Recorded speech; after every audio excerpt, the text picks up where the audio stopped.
Gandang buhay! Ngayon po ay gumawa naman tayo ng soil mix. Sinubukan ko po ito at maganda naman siya. Kaya tapusin nyo po ang video para makita nyo po ang resulta. Kung bago po kayo sa channel ko, please like, comment, share, and subscribe.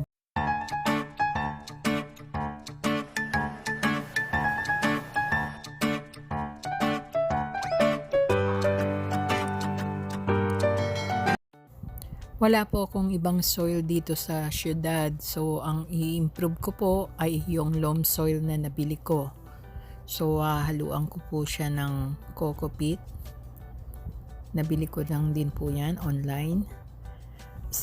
Apat na cups ng loam soil, isang cup ng coco peat.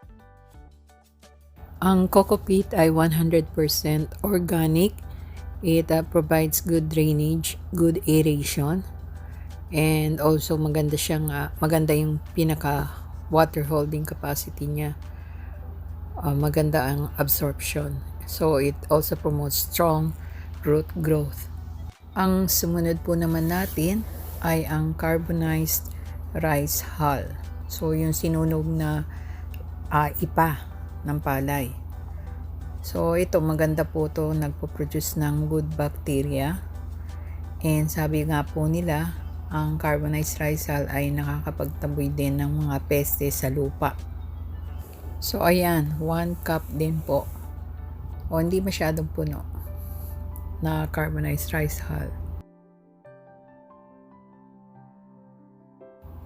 So ihalo lang po natin yan, and ang isunod po natin ay ang vermicast. So alam naman po natin ang vermicast ay worm castings or yung mga pupo po ng bulate, yung pong tinatawag nating African night worm daw yon. Tapos itong vermicast nagpapaganda ng ating lupa with microorganism. It also improves the plant's root growth and structure. Sunod ko namang ilalagay ay ang cow manure or dumi ng baka o kalabaw.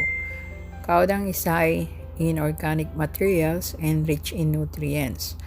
Ito po ay nagtaglay din ng 3% nitrogen, 2% phosphorus, and 1% potassium. So 3-1 ang NPK niya.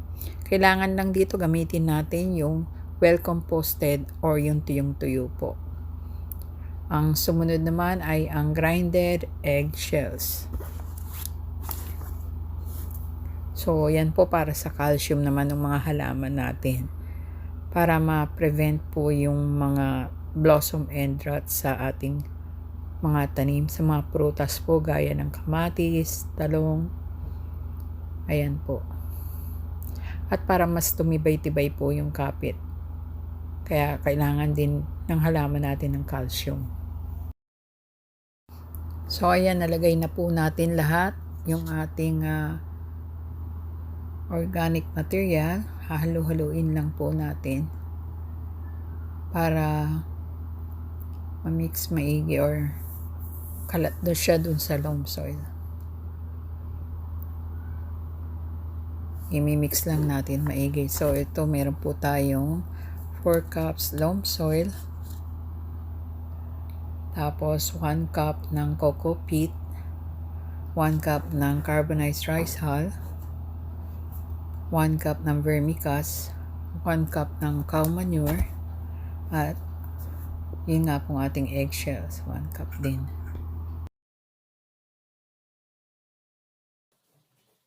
Ayan, ilalagay ko na siya doon sa ating isang pot na inihanda ko para sa talong na ililipat ko.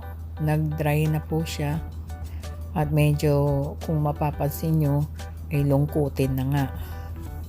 Naka-drop yung mga dahon. So sa end ng video makikita nyo, isang gabi pa lang yan, maganda na, nagtindigan na yung mga dahon niya ng talong natin dito sa soil mix na ginawa natin. So effective po siya. Ayan po.